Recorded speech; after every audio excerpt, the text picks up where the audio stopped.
Assalamualaikum warahmatullahi wabarakatuh. Waalaikumsalam warahmatullahi wabarakatuh. Bismillahirrahmanirrahim. Alhamdulillahi rabbil alamin. Wa bihi nasta'inu ala umuri dunya waddin. والصلاة والسلام على أشرف الأنبياء والمرسلين سيدنا ومولانا محمد وعلى آله وأصحابه المجاهدين الطاهرين أما بعد. Saudara-saudara kaum muslimin rahimakumullah. Di dalam surah Al-Ankabut ayat 2, Allah Subhanahu wa ta'ala memberikan peringatan.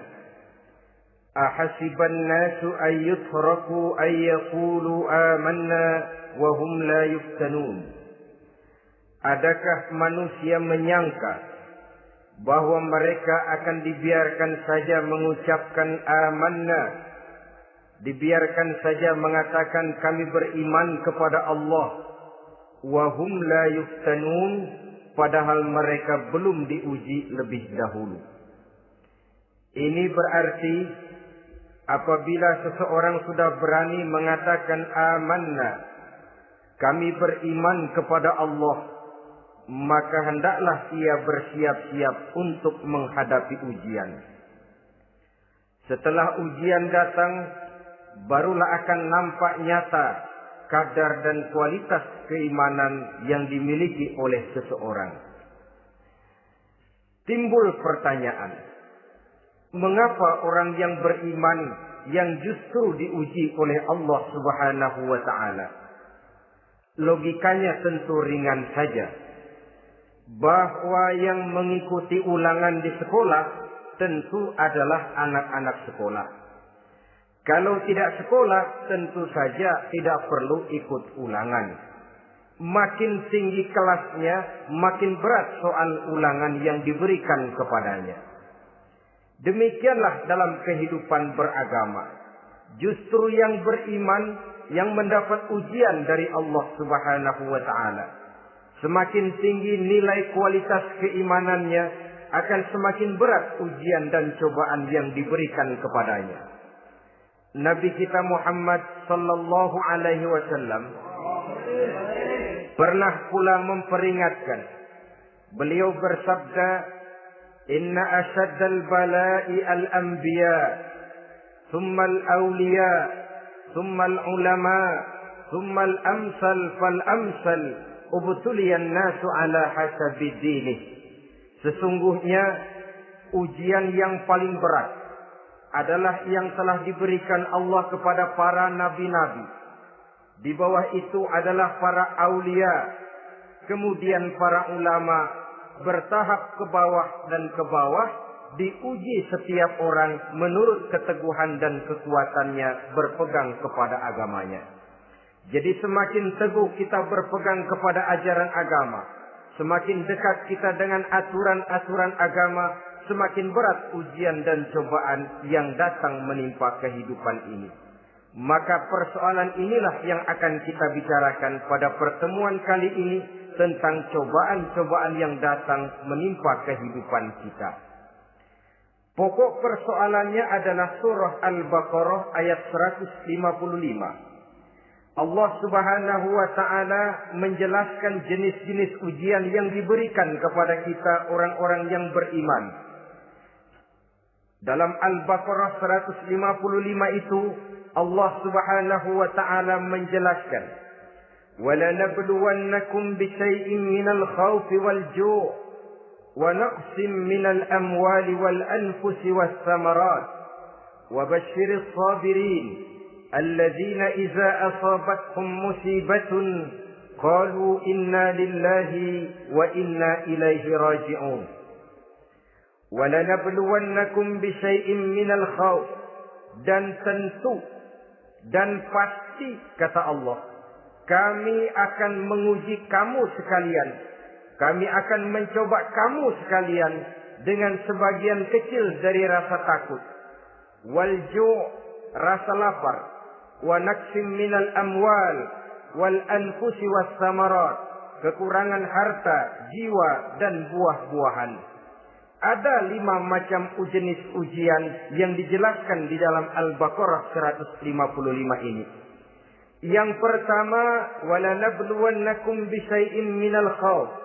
Kami uji, kami coba kamu dengan sebagian kecil daripada rasa takut.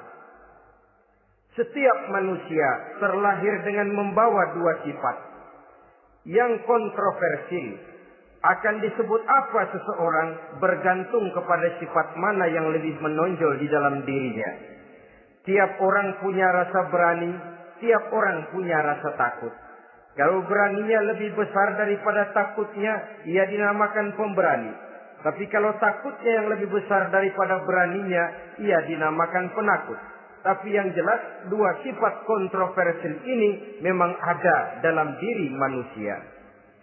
Akan diuji kamu sekalian dengan sebagian kecil daripada rasa takut. Takut yang kadang-kadang tidak beralasan. Yang kaya takut jatuh miskin. Yang punya jabatan takut kehilangan kedudukan dan pengaruhnya. Dan pada akhirnya yang hidup pun menjadi takut mati. Sesuatu yang sungguh tidak beralasan dan menimbulkan kegelisahan di dalam kehidupan. Mari kita lihat dampak yang ditimbulkan oleh rasa takut ini. Ada orang kaya yang takut jatuh miskin. Akibat rasa takutnya ini, pertama, ia menumpuk-numpuk harta sebisa-bisanya dengan menghalalkan segala macam cara.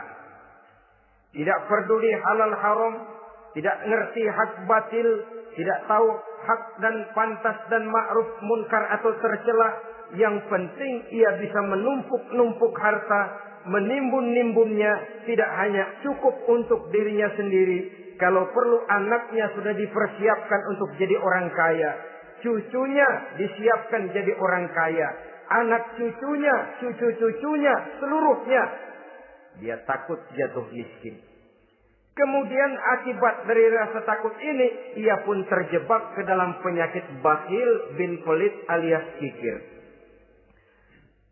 Tidak sedikit pun tergerak hatinya untuk memberikan bantuan dan pertolongan kepada mereka yang memang memerlukannya. Termasuklah ia ke dalam apa yang diingatkan Allah. Allazi jama'a malan wa ajjadahu yahsabu anna malahu akhlada. Orang-orang yang menumpuk-numpuk harta kemudian menghitung-hitungnya. Dia menyangka bahwa hartanya akan dapat mengekalkan kehidupannya di dunia ini. Dia menyangka hartanya akan dapat mengekalkan kebahagiaannya di dalam kehidupan ini. Maka kerjanya hanya menumpuk dan menumpuk. Dan dia sangat takut untuk jatuh miskin. Saudara-saudara kaum muslimin, rahimakumullah. Lalu yang kebetulan punya jabatan takut kehilangan kedudukan dan pengaruhnya. Maka ia akan melakukan segala cara dan jalan untuk menjaga keamanan dan ketenangan dari jabatan yang sedang didudukinya. Hilang kesadaran bahwa jabatan adalah amanah. Hilang pengertian bahwa kedudukan adalah alat untuk berbuat baik dan mengabdi kepada sesamanya. Yang ada pikirannya hanyalah bagaimana menjaga kedudukan dan pengaruhnya agar tetap ada dalam dirinya. Segala cara pun dilakukan dan kadang-kadang ia kehilangan kontrolnya. Kemudian pada akhirnya manusia pun dilanda oleh perasaan takut mati. Sungguh sangat tidak beralasan sama sekali. Karena mati adalah kewajiban dari semua yang bernama hidup. Dan Nabi mengingatkan, al-mautu babun fa kullun nasi dakhilu. Mati adalah merupakan satu pintu yang setiap orang akan masuk ke dalam pintu itu. Bahkan mati sesungguhnya bisa merupakan nasihat di dalam kehidupan kita. Beliau bersabda, taraktu fikum nasihataini, nasiqan wa samitan. Aku tinggalkan kepada kamu 2 macam nasihat. Pertama, nasihat yang pandai bicara, dan yang kedua, nasihat yang diam saja.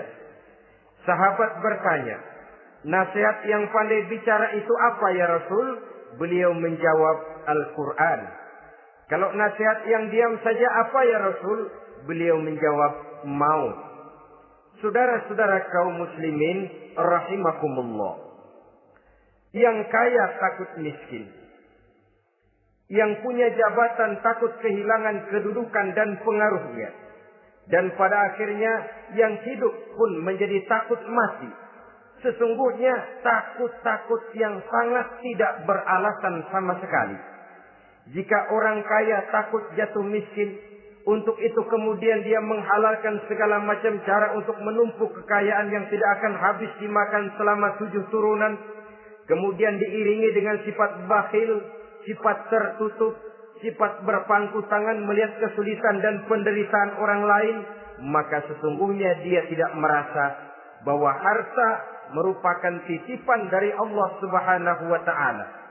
Bahwa ia merupakan alat dan bukan merupakan tujuan di dalam kehidupan ini. Takut miskin adalah satu penyakit yang mengakibatkan orang lupa diri dan lupa daratan.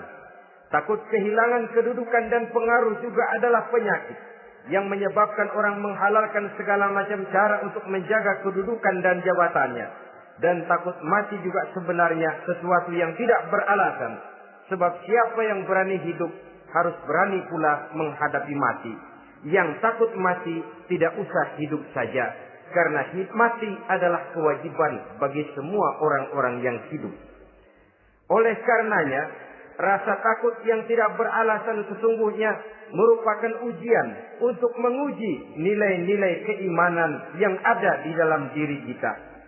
Orang kaya diuji dengan hartanya, pejabat diuji dengan kedudukan dan pengaruhnya, manusia hidup diuji dengan akan datangnya mati yang menjemput kehidupannya. Menghadapi ujian-ujian semacam ini, maka marilah kita menyadari, yang kaya tidak perlu takut miskin.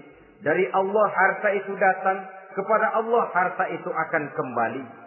Yang punya kedudukan dan pengaruh tidak usah takut kehilangan kedudukan dan pengaruhnya.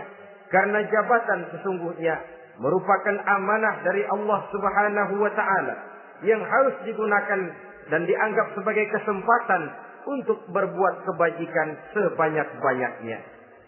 Saudara-saudara kaum muslimin rahimakumullah. Ini bagian pertama dari ujian-ujian yang ada dalam Al-Baqarah 155. Wala nabluwannakum bisyai'im minal khawf. Kami akan uji, kami akan coba kamu dengan sebagian kecil daripada rasa takut.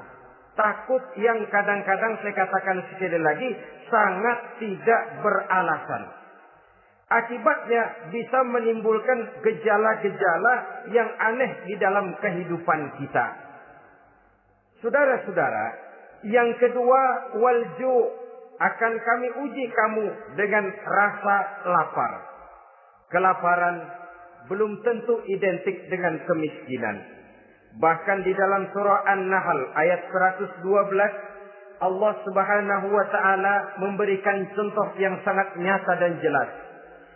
وَضَرَبَ اللَّهُ مَثَلًا قَرْيَةً كَانَتْ آمِنَةً مُطْمَئِنَّةً يَأْتِيهَا رِزْقُهَا رَغَدًا مِنْ كُلِّ مَكَانٍ فَكَفَرَتْ بِأَنْعُمِ اللَّهِ فَأَذَاقَهَا اللَّهُ لِبَاسَ الْجُوعِ وَالْخَوْفِ بِمَا كَانُوا يَصْنَعُونَ. Allah memberikan contoh bagaimana keadaan satu negeri yang makmur, aman, tenang, tentram. Rezekinya datang dari segala arah. Fakafarat bi an'umillah, tapi sayang sekali penduduknya kufur dengan nikmat yang diberikan Allah Subhanahu wa ta'ala kepada mereka. Akibatnya fa'azaqahallahu libasal ju'i wal khauf. Allah timpakan kepada mereka kelaparan dan ketakutan bima kanu yasnaun, sebagai akibat dari apa yang telah mereka lakukan. Marilah kita melihat contoh dalam Al-Quran ini untuk mengadakan introspeksi di dalam diri dan kehidupan kita masing-masing.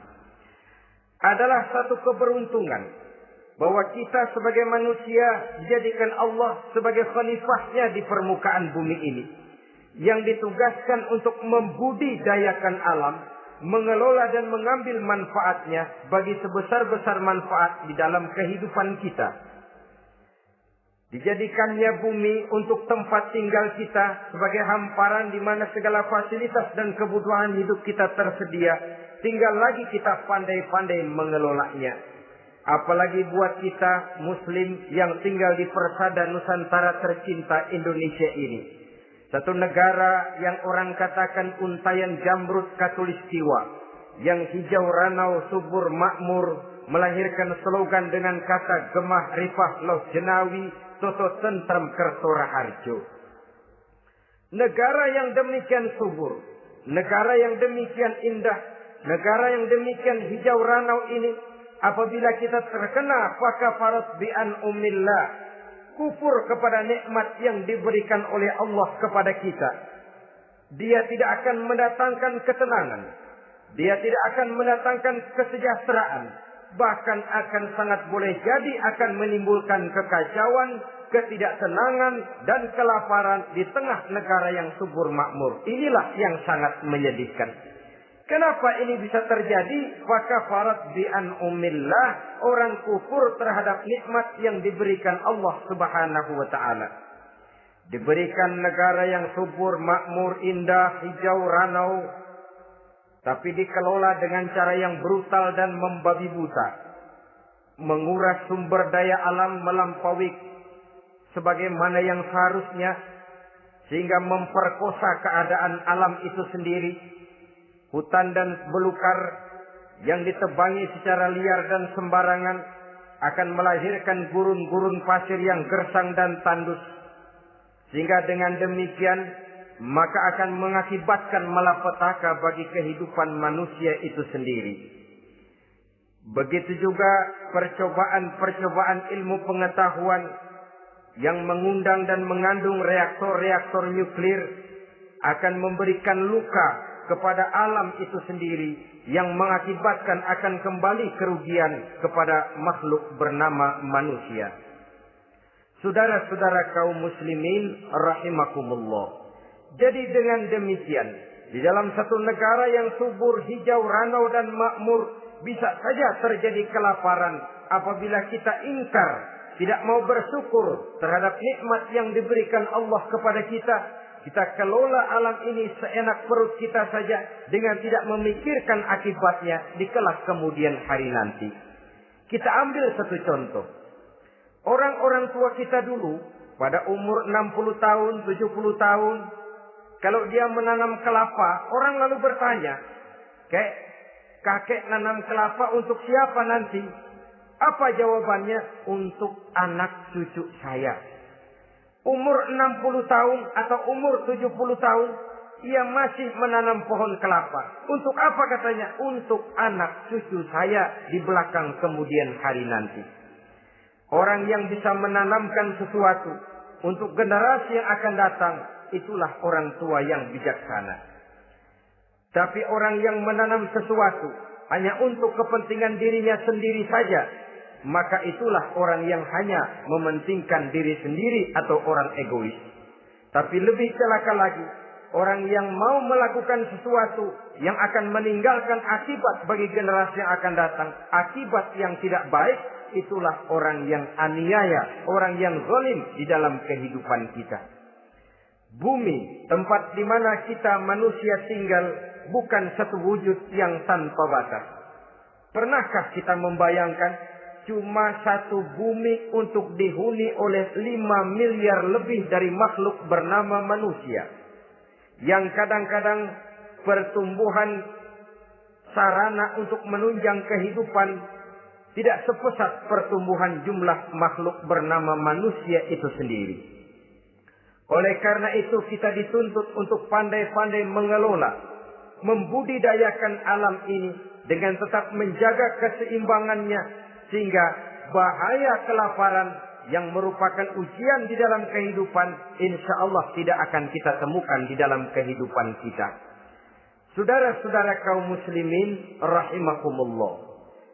Ini kelaparan dalam artian sebagai satu bangsa. Bisa juga kelaparan dalam artian dalam kehidupan pribadi daripada manusia. Hidup ini kata orang berjalan bagaikan roda pedati. Sekali tempo naik kita ke atas, lain saat turun kita ke bawah. Ada saatnya kita jaya, ada saatnya kita pun mengalami kemunduran.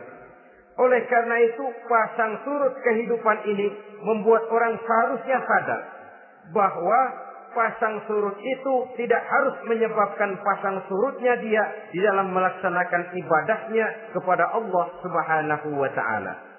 Kelaparan boleh jadi memang merupakan ujian untuk menguji nilai-nilai keimanan seseorang. Apabila dalam kondisi lapar imannya mantap, imannya teguh, imannya kuat, maka dalam kondisi di mana perutnya tidak lapar, tentu iman itu akan lebih bertambah mantap lagi.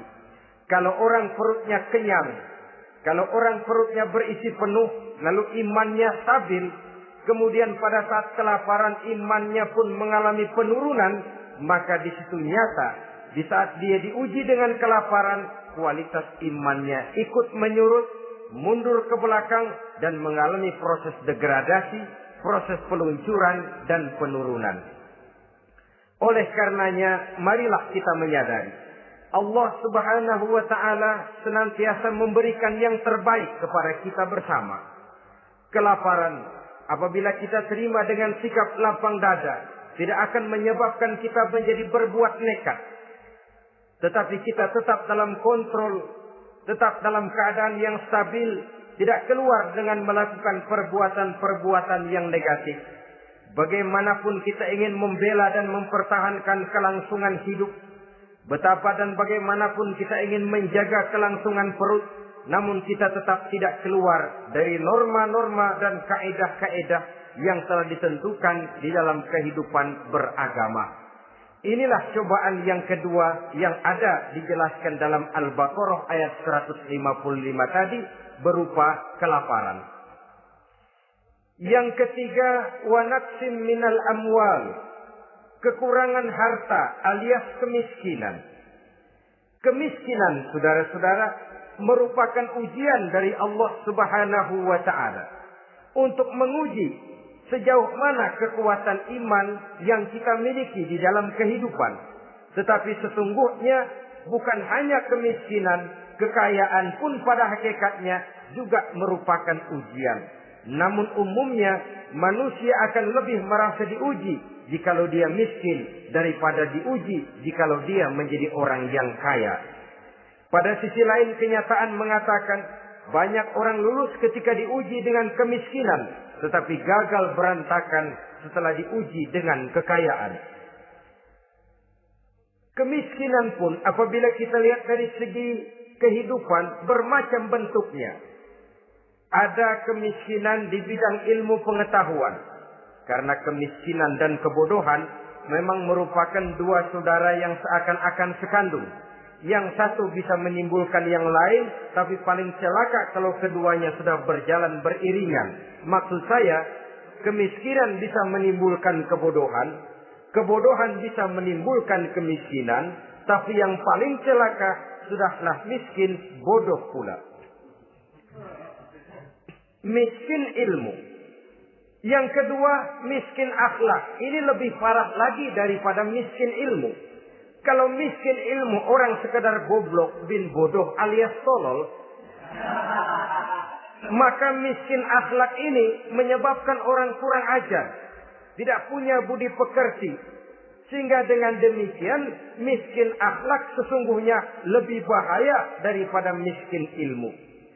Adapun miskin yang kita kenal pada umumnya dan juga yang dimaksud dalam ayat ini adalah miskin harta. Imam Ali karramallahu wajhah pernah memberikan peringatan. Kadal faqru ayyakuna kufran. Boleh jadi kemiskinan mendekatkan orang kepada kekufuran. Dengan kata lain, biasanya kemiskinan bisa membuat orang nekat.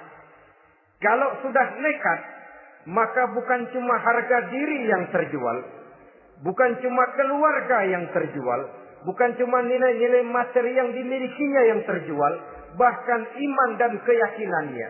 akidah dan pandangan hidupnya pun tidak akan segan-segan digadaikannya, dijualnya untuk mengatasi kelaparan dan kemiskinan itu tadi.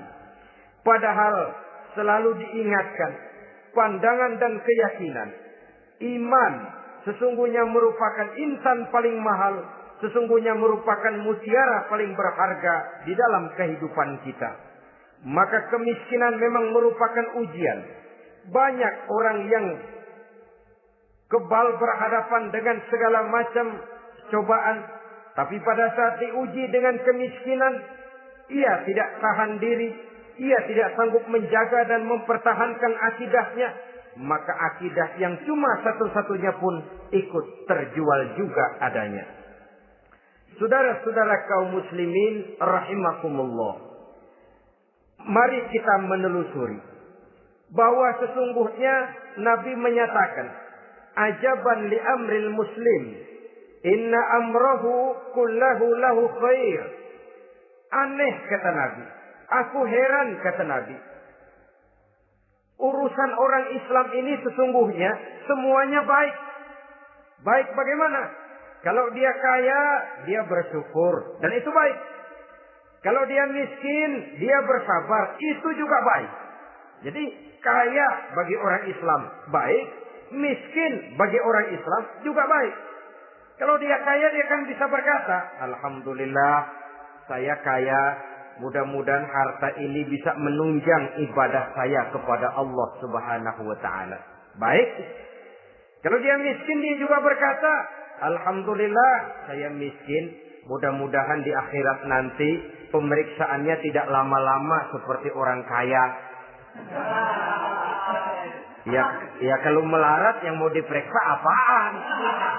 Memang nggak punya apa-apa. Yang kaya boleh jadi pemeriksaannya rada seret, banyak sikutannya. Saudara-saudara kaum muslimin, dua persoalan ini baik kalau kita tidak salah terima. Mana yang lebih baik? Tentu yang lebih baik menjadi orang kaya yang bersyukur. Dan itu memang wajar. Kaya, syukur. Miskin, sabar. Yang luar biasa kalau mau tahu, miskin, syukur. Kalau kaya, syukur memang mestinya. Miskin, sabar. Ya mestinya lah. Miskin kagak sabar mau kemana?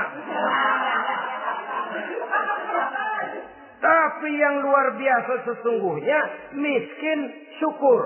Syukur bagaimana? Ya seperti saya katakan tadi. Alhamdulillah, mudah-mudahan di akhirat nanti pemeriksaannya tidak lama seperti orang yang kaya. Sehingga kata Nabi, setiap persoalan yang dihadapi umat Islam baik bagi dia. Miskin baik, kaya baik, asal orang tidak salah terima. Tapi sebaliknya, kalau salah terima, kaya lupa diri, miskin lupa daratan. Pada posisi di mana dia sebenarnya tidak bisa menerima kenyataan dengan baik, akhirnya kehilangan kontrol. Saudara-saudara kaum muslimin rahimakumullah. Karena itu pada pertemuan kali ini saya ingin mengajak kita bersama. Marilah kita menyadari betapapun kemiskinan yang datang menimpa, seluruhnya merupakan ujian yang datang dari Allah untuk menguji nilai-nilai keimanan kita.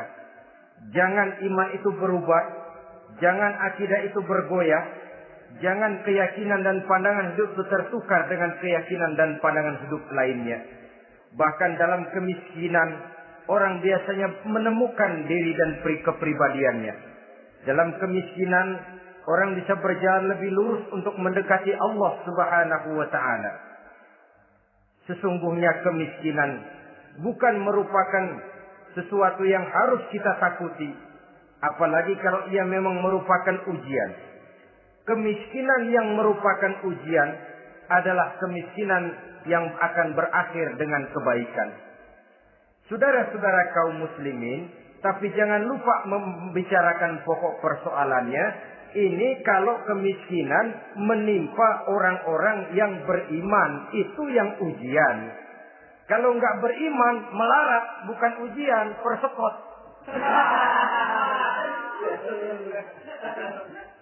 Nah, orang lalu bertanya, Pak, kalau orang kafir kaya bagaimana? Nah, begini saudara-saudara. Dalam agama itu ada yang disebut nikmat, ada yang disebut istidraj. Kalau nikmat itu hanya diberikan kepada hamba-hamba yang beriman. Kalau istidraj itu diberikan kepada siapa saja yang mau berusaha. Tidak soal dia beriman atau tidak. Tidak soal dia mau bersujud atau tidak. Asal dia berusaha, dia dapat. Itu yang dinamakan istidraj. Seperti orang mancing ikan, mesti diberikan umpan. Setelah umpan itu dimakan, tidak langsung ditarik, tapi diulur dulu. Sampai kira-kira mata kail itu nyangkut di leher si ikan, baru diangkat ikan itu ke atas. Dan sampai di atas kita bisa maklum nasib ikan tadi. Bisa digetok, bisa dibacok, bisa digoreng, bisa dipepes. Tapi yang jelas nasibnya merana. Maka kalau ada orang makin jauh dari agama, makin kaya. Makin tidak mau sholat, makin berlimpah hartanya. Saudara tidak usah heran. Cukup dalam hati saja. Ikan lo. Jangan keras-keras, marah dia.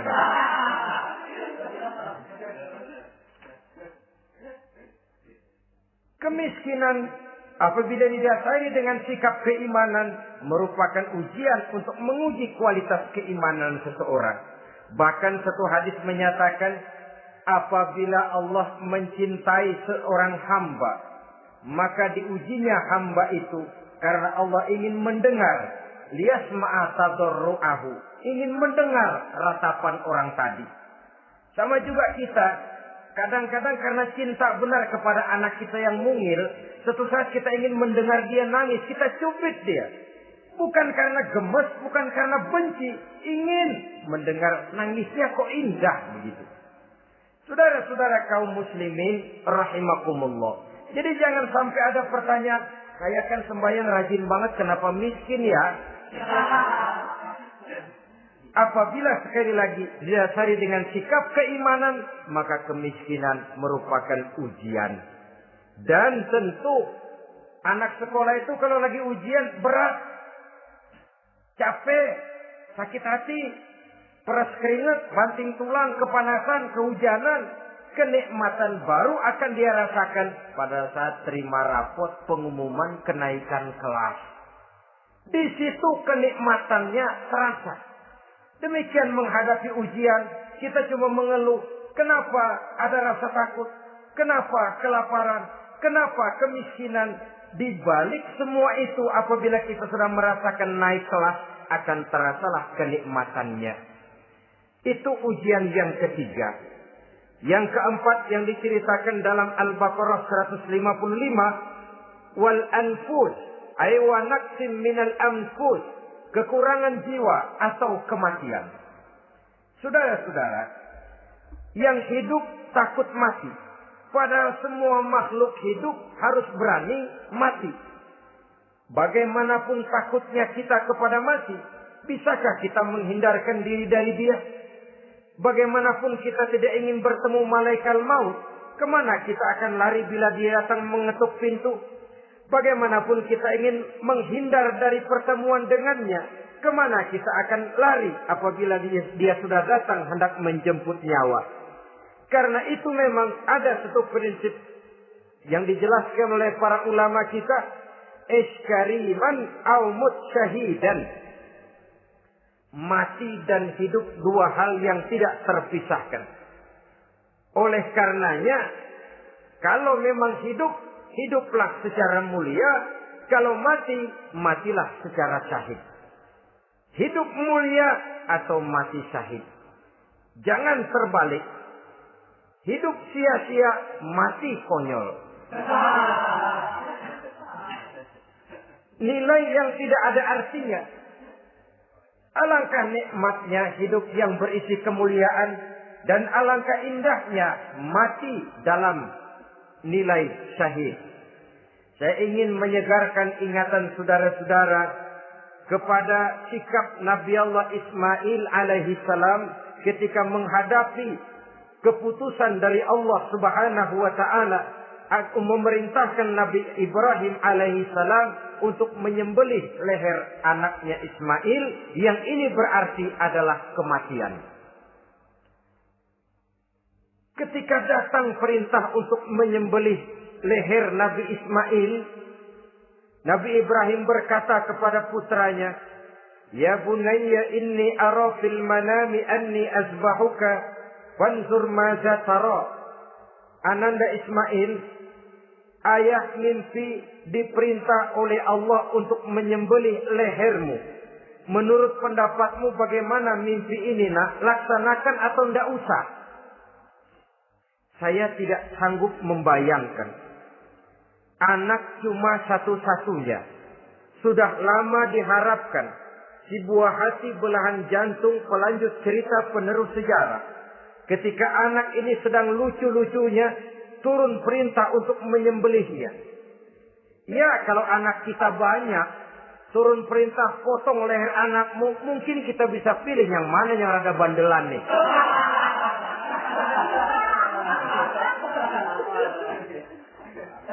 Tapi ini anak cuma satu-satunya. Lucu, sudah lama diharapkan. Dan memang itu juga merupakan ujian kepada Nabi Allah Ibrahim. Seolah-olah Allah berkata, "Hai Ibrahim, dahulu sebelum kau punya anak, kau memang cinta kepadaku. Sekarang setelah kau punya anak, masuk rasa cinta anak ke dalam hatimu. Buktikan Ibrahim, mana yang lebih besar, cintamu kepadaku, kata Allah, atau cintamu kepada anakmu. Sembelih leher anakmu." Ternyata kemudian sejarah menyatakan, Nabi Ibrahim cinta kepada Allah, beliau pun cinta kepada putranya. Tapi cintanya kepada Allah lebih besar daripada cintanya kepada putranya. Sehingga ketika turun perintah penyembelihan, itu pun dilaksanakannya, tapi tetap musyawarah dulu. Yakin itu memang perintah Allah, beliau toh mengajak dialog putranya. Ini yang penting dalam kehidupan kita. Dialog. Nah, bapak mimpi diperintah Allah untuk menyembelih lehermu. Menurut pendapatmu bagaimana, nak? Laksanakan atau tidak? Yakin itu perintah Allah, tapi asas musyawarahnya tidak beliau tinggalkan. Walaupun yakin orang tua berbuat untuk kebaikan anak, alangkah baiknya anak diajak bicara. Sehingga dengan hasil pembicaraan ini nanti kita akan mengerti gejala perkembangan dan kemauan dari jiwa si anak tadi. Saudara-saudara kaum muslimin, apa jawaban Nabi Allah Ismail yang ketika itu masih remaja? Beliau menjawab, "Ya abatif al-ma tu'mar, satajiduni insyaallahu minas sabirin." Bapak, jikalau memang ini memang perintah Allah, laksanakan saja Bapak. Tidak usah ragu. Mudah-mudahan nanti Bapak akan menemukan saya termasuk ke dalam golongan orang-orang yang sabar. Ini pantulan doa Nabi Ibrahim dahulu ya, ketika meminta seorang keturunan yang merupakan anak yang soleh. Jawaban dari anak yang soleh. Kalau memang ini perintah Allah Bapak, laksanakan saja.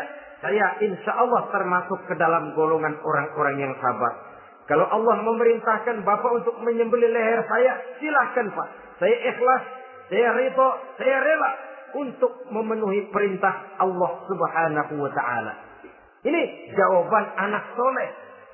Sebab itu sering saya katakan, kalau kita cuma punya anak pintar tidak soleh, mungkin jawabannya nggak begini. "Nak, Bapak diperintah motong leher kamu, nak. Bagaimana pendapatmu?" Mungkin dia jawab, "Bapak aja yang tuaan, Pak."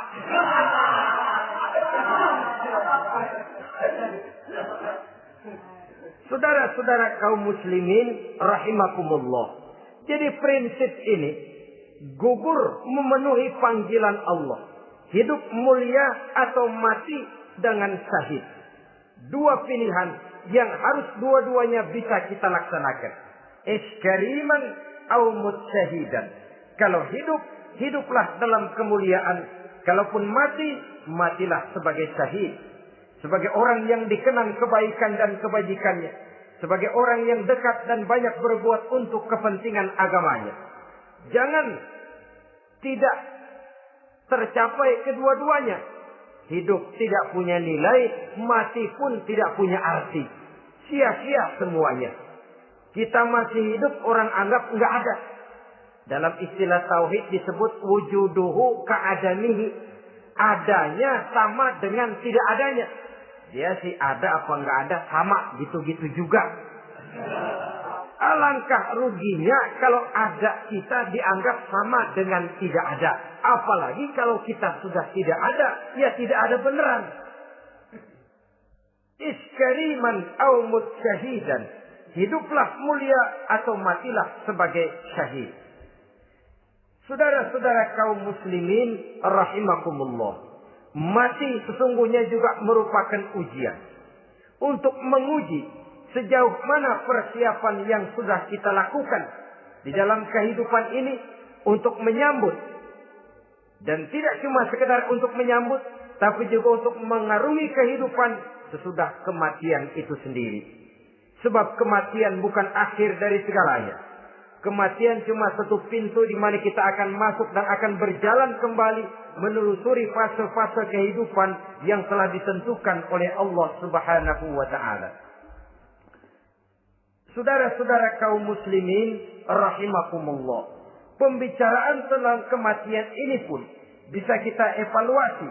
Ada yang takut mati usahanya, ada yang takut mati karirnya, ada yang takut mati rezekinya, ada yang takut mati batinnya, ada yang takut mati jasmaninya, dan lain sebagainya.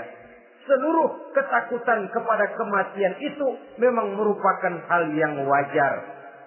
Ada yang takut mati usahanya, ada yang takut mati karirnya, ada yang takut mati rezekinya. Tapi kalau ketakutan itu lalu melahirkan perbuatan-perbuatan negatif yang menimbulkan penyimpangan, itu sudah di luar dari yang seharusnya. Kematian merupakan ujian.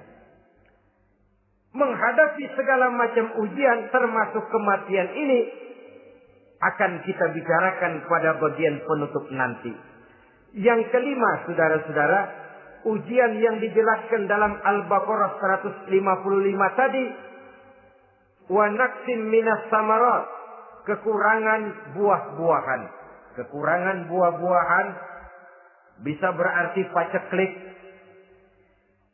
Ini juga bisa diakibatkan oleh apa yang dijelaskan dalam An-Nahl 112 tadi.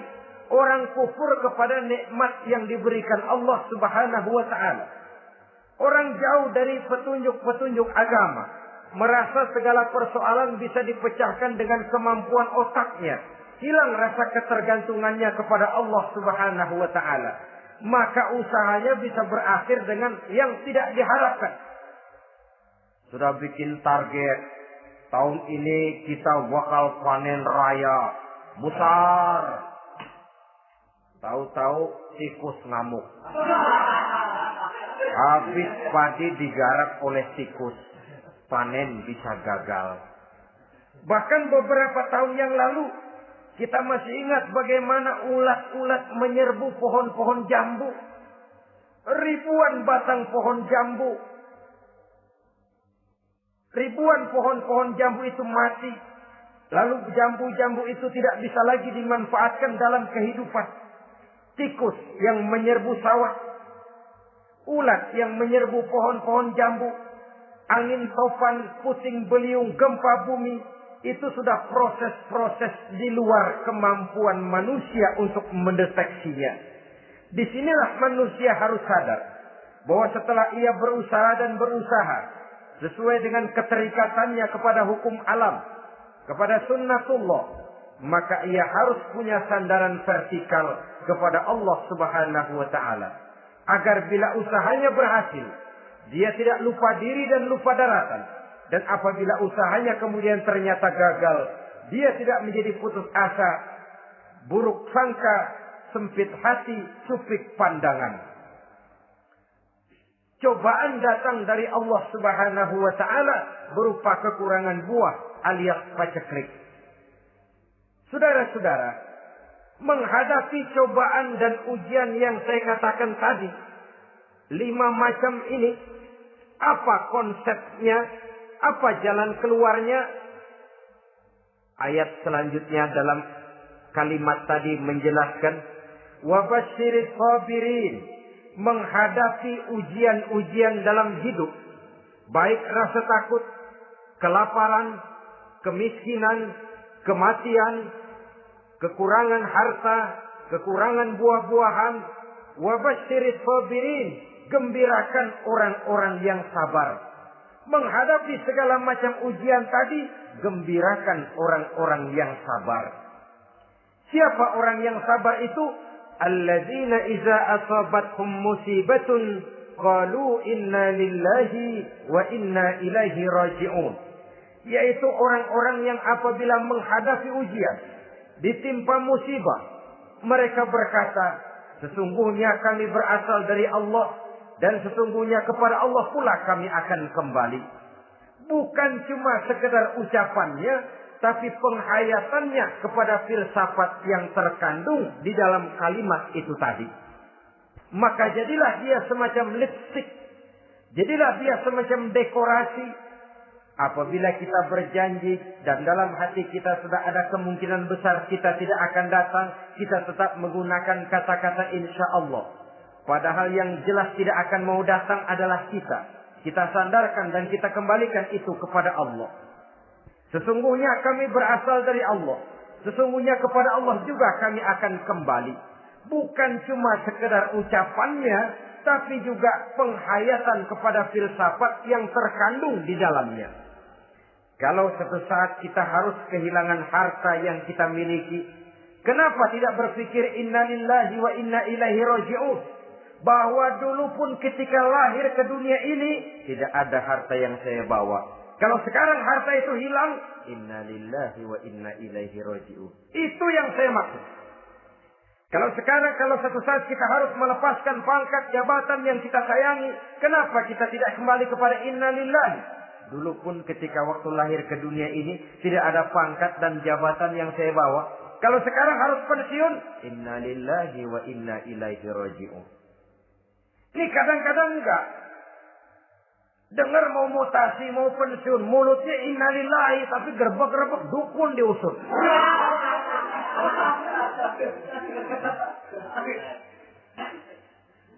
Keluarganya meninggal, mulutnya inna lillahi, tapi nangisnya tetap enggak mau berhenti. Bukan cuma sekedar ucapannya, tetapi penghayatan kepada nilai dan filsafat yang terkandung di dalam kalimat inna lillahi itu. Sesungguhnya segalanya saja berasal dari Allah. Segalanya saja akan kembali kepada Allah Subhanahu wa ta'ala. Kalau ini yang kita jadikan landasan, maka sesungguhnya menghadapi berbagai ujian ini, kita tidak akan salah tingkah. Tidak akan salah tingkah, tidak akan salah sikap.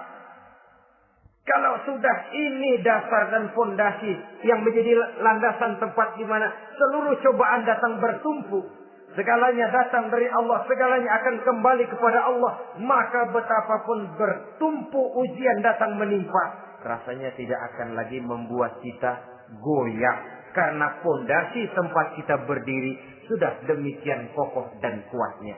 Dan fondasi itu inna lillahi wa inna ilaihi raji'un. Segalanya datang dari Allah, segalanya akan kembali kepada Allah Subhanahu wa ta'ala. Keyakinan ini memberikan kelapangan jiwa. Dari kelapangan jiwa, maka akan tertuang ketenangan dan ketentraman. Jauh dari stres, jauh dari darah tinggi, jauh dari bingung, jauh dari rasa takut. Segalanya sudah kita kembalikan kepada Allah Subhanahu wa ta'ala. Saudara-saudara kaum muslimin rahimakumullah. Oleh karenanya, ini jalan keluar dan inilah orang yang sabar. Yaitu orang yang mengembalikan segala persoalan bahwa segalanya datang dari Allah, segalanya akan kembali kepada Allah. Bukan sabar dalam pengertian kita sehari-hari. Sabar, maaf ya, dalam pengertian kita sehari-hari biasanya orang yang sabar yang gak banyak tingkah. Diam. Gak salah apa-apa, kepala dikelepak. Diam aja. Ente nggak salah apa-apa dikelepak diem ya. Gue lagi sabar, diem loh. Rasanya ini sih, kalau sabar macam ini yang kita punya, boleh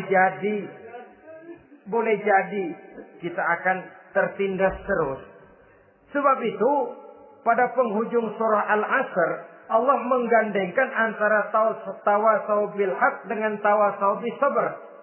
Kebenaran dan kesabaran, dua hal yang memang tidak boleh terpisahkan satu dengan yang lain. Kalau kita benar, kita harus sabar. Kalau kita mau sabar, harus karena benar. Apabila kebenaran satu prinsip, maka kesabaran adalah satu strategi. Prinsip yang tanpa strategi bisa membuat kita tidak akan mencapai tujuan yang kita harapkan. Artinya, kebenaran tanpa kesabaran membuat kita mudah dipatahkan orang, tapi kesabaran tanpa kebenaran akan membuat kita diinjak terus oleh orang lain. Karena itu, kalau yakin kita benar, harus sabar. Kalau mau bersabar, harus karena benar.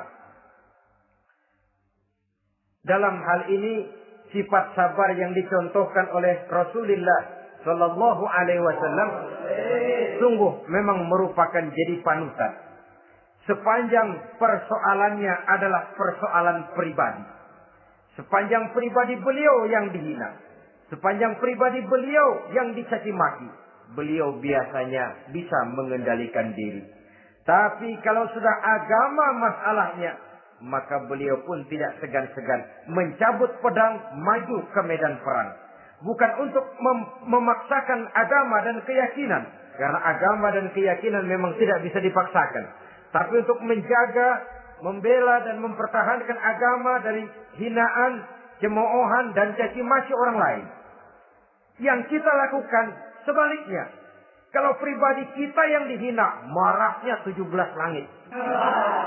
Tapi kalau sudah agama dicaci maki orang, agama dihina orang, agama diremehkan orang, biarin dah, masih banyak ustaz. Cuma masalah ustadzkah agama itu? Cuma urusan kiaikah agama itu? Tidak. Agama itu urusan setiap pribadi muslim. Ya, dia jadi pengusaha. Ya, dia jadi pejabat. Ya, dia jadi seniman. Ya, dia jadi teknokrat. Ya, dia jadi ekonom. Ya, dia jadi pakar di berbagai bidang. Agama adalah masalah setiap kita. Kalau pribadi Nabi yang dicaci, pribadi yang dihina dan dicemoohkan orang, beliau mengendalikan diri. Tapi kalau sudah agama taruhannya, beliau tidak segan-segan cabut pedang maju ke medan perang. Sabar tapi pada tempatnya. Sabar tidak dalam artian diam, delohom, ayem-ayem, gelenggem, menunggu embun yang turun dari langit. Emang lagi lapar, sabar aja. Nggak usah makan, nanti juga waktunya Tuhan kasih kenyang-kenyang. Kalau sabar macam ini yang kita pakai, lapar terus dah. Emang giliran sakit, sabar aja. Nggak usah berobat, nanti juga waktunya baik, sembuh. Mati terus dah.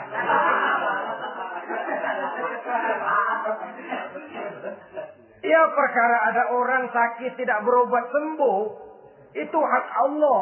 Tapi tidak boleh kita jadikan sandaran, apalagi kalau makom kita dengan Allah masih sedemikian jauhnya. Itu hanya ucapan dari orang-orang yang makom dia dengan Allah itu sudah tidak ada jarak.